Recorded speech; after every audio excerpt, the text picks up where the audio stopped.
Hello everybody, welcome back. My name is Aiden here on Alpha and Omega Adventures, and you are watching the start of a new series called Norse Adventures. I've been talking about this one for a while now and I've been very excited to get into it, so let's get started.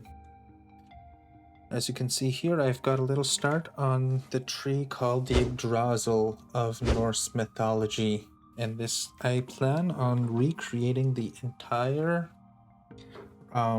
universe of the Norse mythology, whether it's the Yggdrasil, the characters, the gods and goddesses, or the various characters and the stories that they tell. So as for the Yggdrasil, it is building height limit. It's right at 319 blocks, and this is just the trunk of it.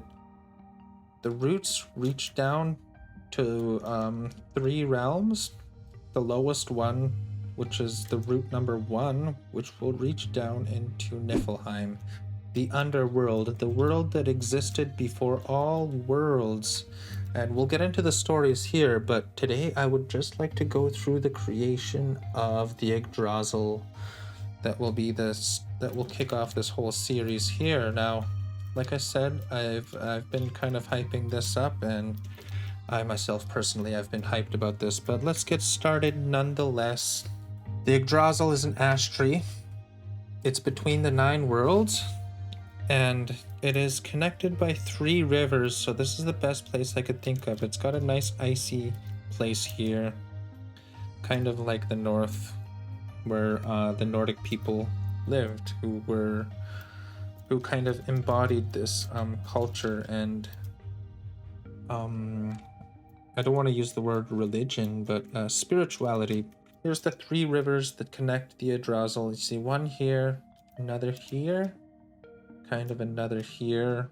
This is the closest place with ice over here. I believe there was more ice over here, right? The first route goes into Niflheim, and there is a spring called Vergelmer. Bubbling, boiling spring protected by the dragon Nidug, always gnawing at the roots below. So let's kick off with a nice what is it called again? It's called a time lapse. Oh my gosh, I swear I get brain fog every time I go live and talk about these things. We're gonna want some branches. So first we need some glass. Let's go this way a little bit. Up 1, up 1. Let's go up 1 again, and then we'll come back down to about here. Not going too out of line with the trajectory here. If you guys want to follow along, build your own Yggdrasil, that'll be fun as well for you to do. So here, we're going to use curve. This is oak wood. As you can see here, oak wood. The thickness, I would say maybe 3. That's good for now. Then we'll go in 1, 2, 3. 1, 2. Then we go 2. 1, 2. 1. Okay, that was weird, but okay. This is also a bit weird. Then this is going to be the template that we will use for our trees. So that's a branch right there. We just want to kind of curve it outwards, get rid of these rough edges. 1 second, guys. And I also want to make it so that when this is released to the public in some form, there will be these like doorways. Maybe let's say it's like that. Because you're going to be able to climb the Yggdrasil, and you're going to meet Odin at the top because he hangs from the world tree for 9 days and 9 nights, and that's how he discovers the runes. And we'll get into that in a later episode of the lore of this Norse mythology, but I just wanted to mention that there. And you'll be able to really go to the end of the branches. Maybe you'll find some Easter eggs. I don't know, but it's going to be very fun, that's for sure. That is closer to what we are looking for. And now for the outer branches. Now, we can maybe have some going this way.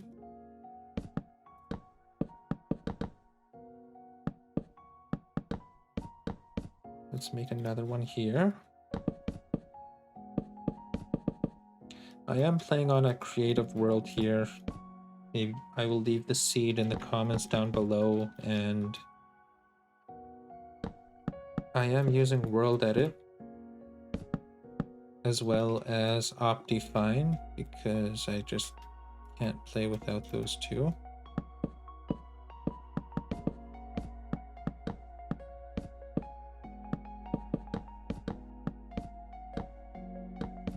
And honestly, this is just the start, guys. Like, it gets so much more unique and diverse and exciting from here on out.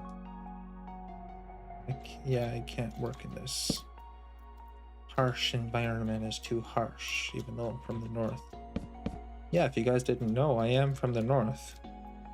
It's really why I'm very inspired by Norse mythology. Okay, now that's a little bit more uniform, and I could live with that. That's gonna be really good. So now, let's place the leaves. Brush. Still. Oak leaves. Now the radius. We're gonna have a radius of about 3 blocks and a height of 2. Then we're gonna we're gonna add the mask for air and snow.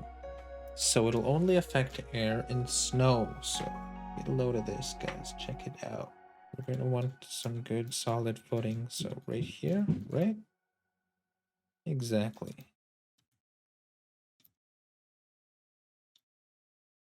Whoa, I guess that'll work. I'm gonna leave a bit of the underbranch exposed because it's gonna look pretty cool. And you guys will see what I mean here. Now these make really excellent, like, branches.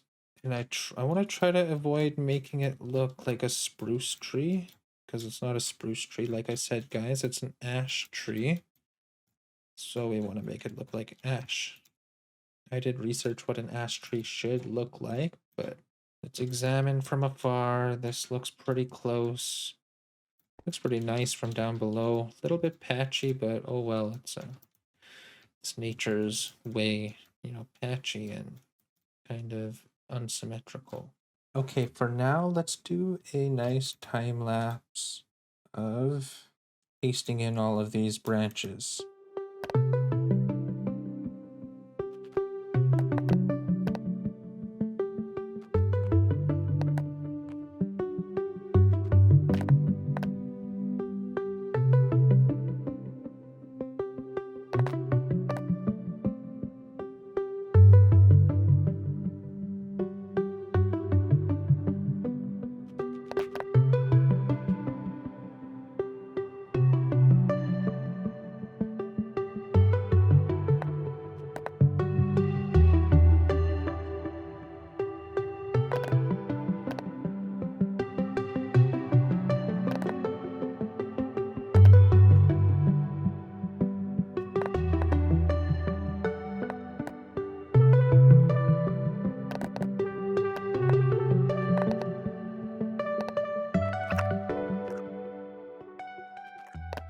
There we have it for the cardinal branches, and then we will be doing the diagonal branches after this here. But let's take a look at how it looks down below.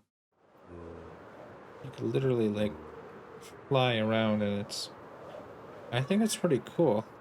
But we gotta look at the bigger picture, like how it looks from a distance. Does that look how I want it to look? Time, day, please. Let me know what you guys think about it so far. Let's work on the diagonal branches now. So, same process as before. So let's get into another time lapse here.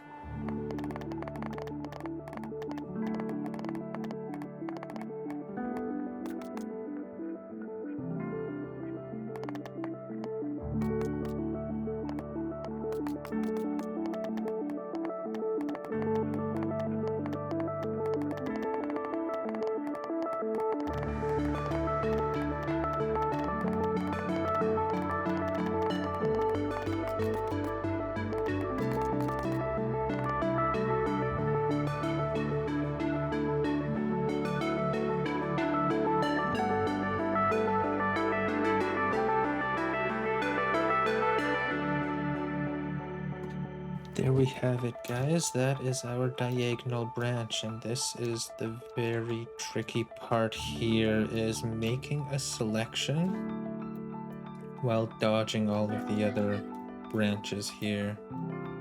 It's tricky, but it can be done, so let's give it a try.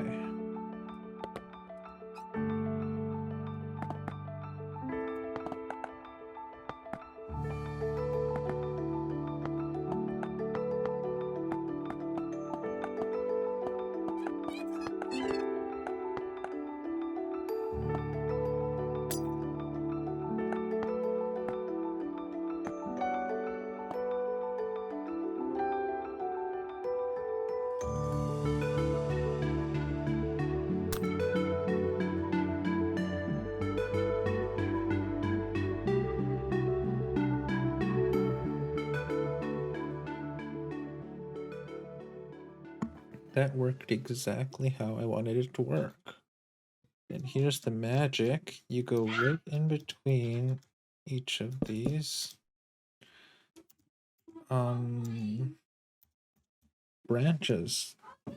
So rotate 90, paste A. That looks nearly seamless.